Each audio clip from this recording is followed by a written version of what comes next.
Assalamualaikum warahmatullahi wabarakatuh. Waalaikumsalam warahmatullahi wabarakatuh.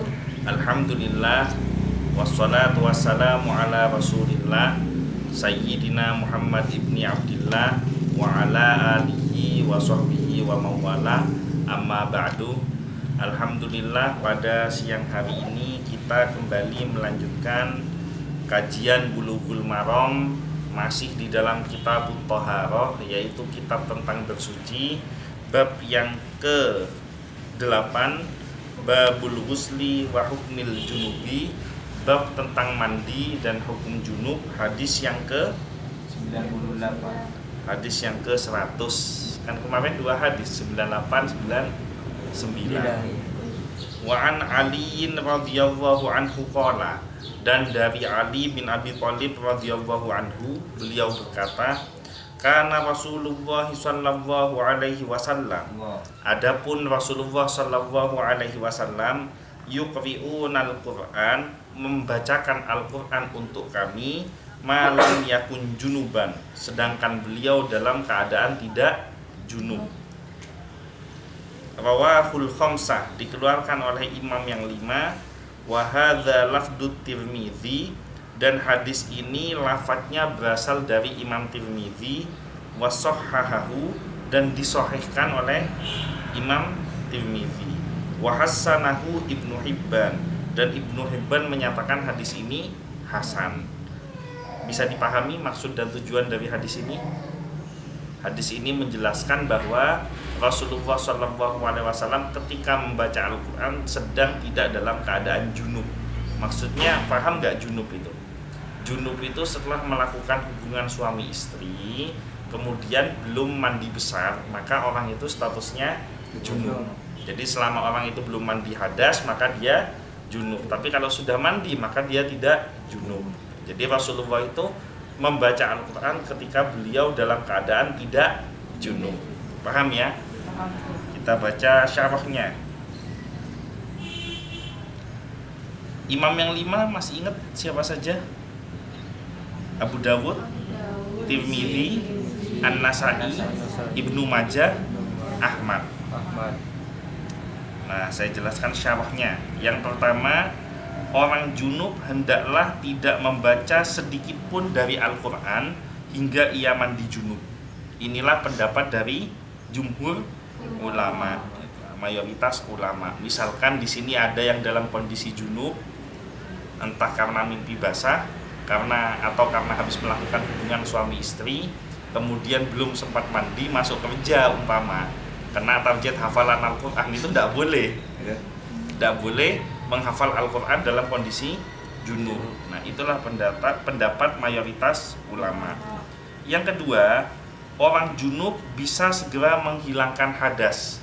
Jadi dianjurkan orang junub itu disegerakan untuk mandi besar, menghilangkan hadas. Bahkan ada beberapa pendapat yang cukup ekstrim. Seseorang yang melakukan hubungan suami istri pada waktu malam hari itu dianjurkan untuk menyegerakan mandi besar setelah selesai melakukan hubungan suami istri, walaupun tidak keliru kalau mandinya sebelum masuk waktu sholat subuh, dengan catatan sholat isyaknya sudah selesai. Yang ketiga, wanita haid.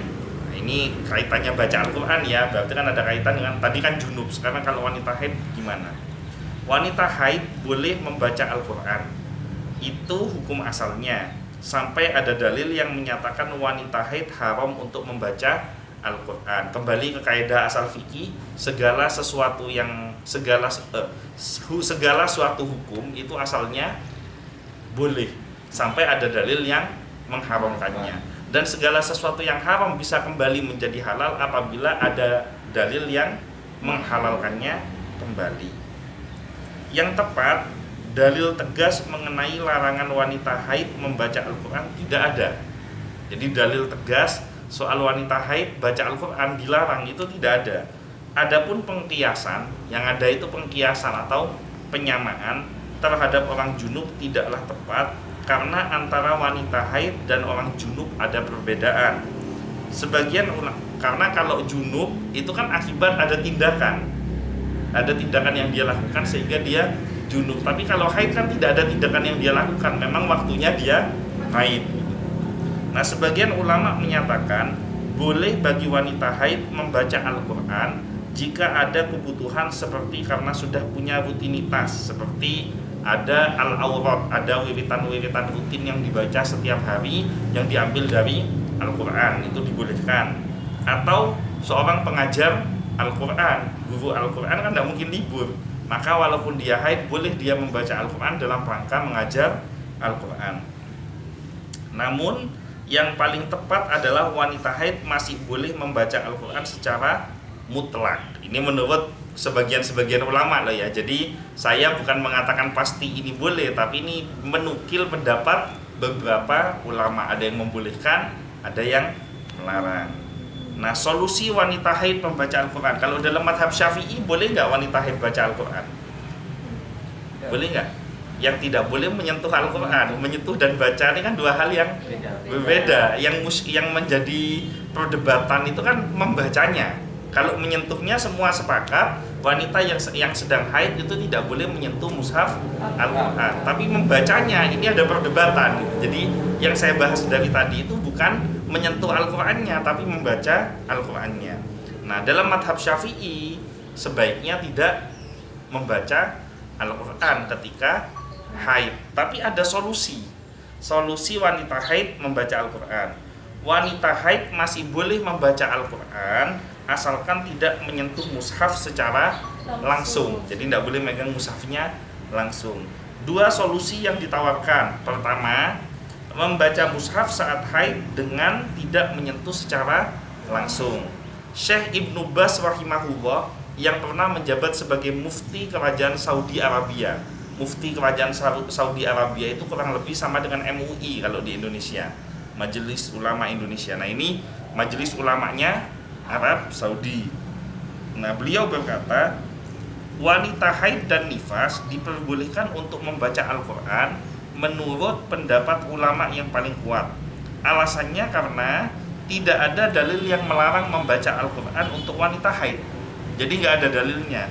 Namun membaca Al-Quran tersebut harusnya tidak sampai menyentuh mushaf Al-Quran. Jadi dalil yang ada itu larangan menyentuh mushafnya, bukan larangan membaca Al-Quran.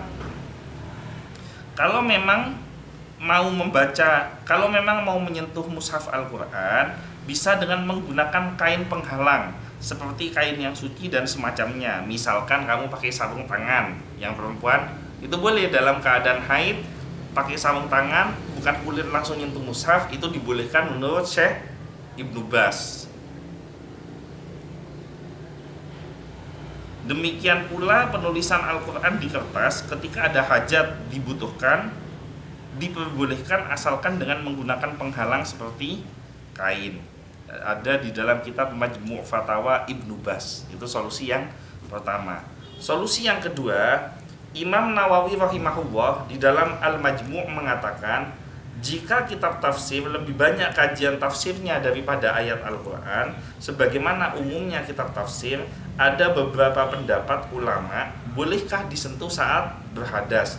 Akan tetapi yang lebih tepat, kitab tafsir semacam itu tidak mengapa disentuh karena tidak disebut mushaf. Jadi orang yang tidak punya wudhu, orang yang sedang dalam keadaan haid, wanita haid, itu boleh menyentuh kitab tafsir. Karena tafsir, ini bukan terjemah dulu, tafsir Ibnu Katsir, tafsir Jalalain dan lain sebagainya, itu boleh disentuh. Kenapa? Karena ini bukan mushaf Al-Quran, tapi kitab tafsirnya Al-Quran yang walaupun di dalamnya ada ayat-ayat Al-Quran, tetapi secara global ini bukan Al-Quran, tapi kitab tafsir. Jika yang disentuh adalah Al-Quran terjemahan dalam bahasa non-Arab, tentu tidak disebut mushaf, karena yang pakai bahasa Arab saja itu sudah tidak apa-apa disentuh, apalagi kalau ada tulisan non-Arab, sudah jelas-jelas itu tidak bisa dikatakan mushaf. Jadi nggak masalah disentuh. Tentu tidak disebut mushaf yang disyaratkan dalam hadis, meski dalam keadaan suci ketika menyentuhnya. Namun kitab atau buku seperti itu disebut tafsir sebagaimana ditegaskan oleh ulama Malikiyah. Oleh karena itu, Al-Quran terjemahan boleh disentuh karena hukumnya sama dengan menyentuh kitab tafsir.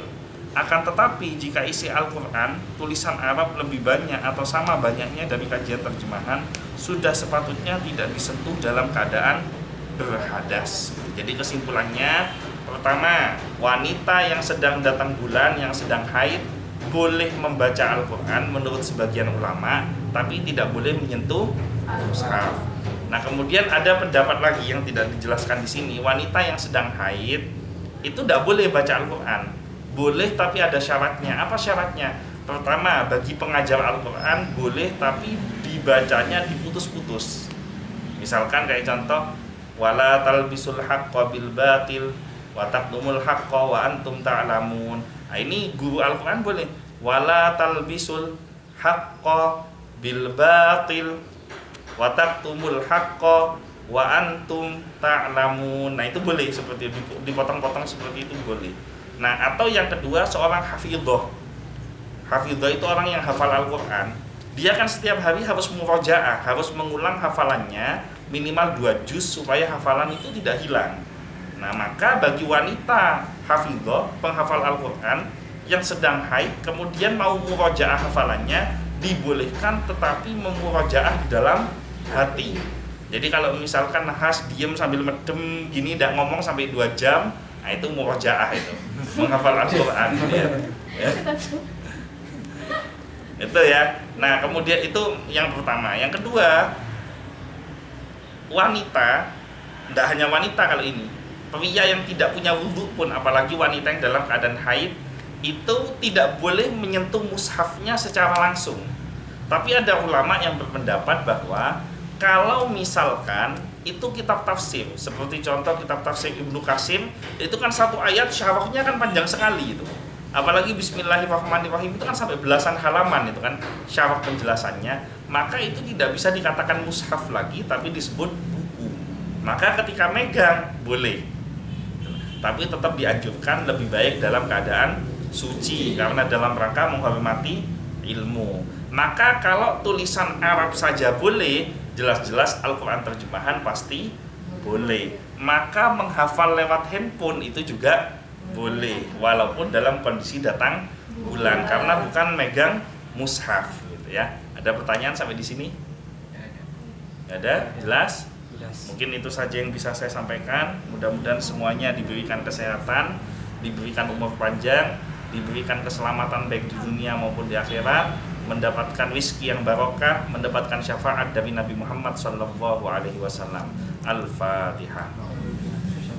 Bismillahirrahmanirrahim. Alhamdulillah. Iya kan Abu Dua, iya kan.